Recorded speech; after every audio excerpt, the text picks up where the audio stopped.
కపిలతీర్థంలోని శ్రీ కపిలేశ్వర స్వామి ఆలయంలోని శ్రీ కామాక్షి అమ్మవారికి 9 కేజీల 115 గ్రాముల వెండి ఆభరణాలను తిరుమల వాస్తవ్యులు ఎస్వి నరహరి దంపతులు బుధవారం విరాళంగా అందించారు. సుమారు 9.28 లక్షలు విలువ చేసే 12 రకాల ఆభరణాలను కపిలతీర్థం ఆలయంలోని ఓంజల్ మండపం వద్ద టీటీడీ తిరుపతి జేఈఓ వీరబ్రహ్మంకు దాత అందజేశారు. దాత అందించిన వెండి ఆభరణాలలో అమ్మవారికి కిరీటం 1, చెవులు 2, చేతులు 4, పాదాలు 2, పీఠం 2, అమ్మవారికి చీర 1 ఉన్నాయి. అనంతరం ఆభరణాలను అర్చకులు ప్రత్యేక పూజలు చేశారు. ఈ సందర్భంగా దాత ఎస్వి నరహరి దంపతులను టీటీడీ జేఈఓ వి వీరబ్రహ్మం సాల్వాతో సత్కరించి స్వామివారి ప్రసాదాలను అందించారు.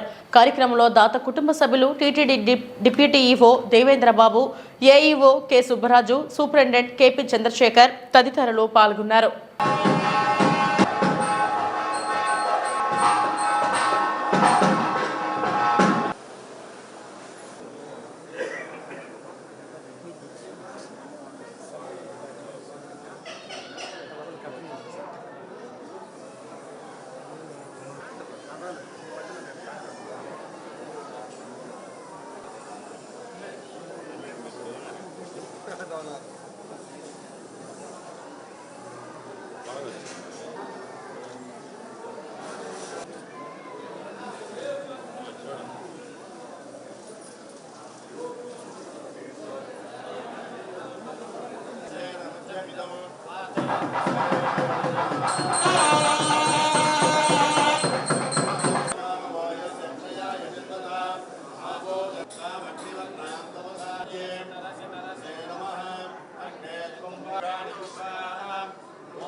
ఇట్లా స్వామి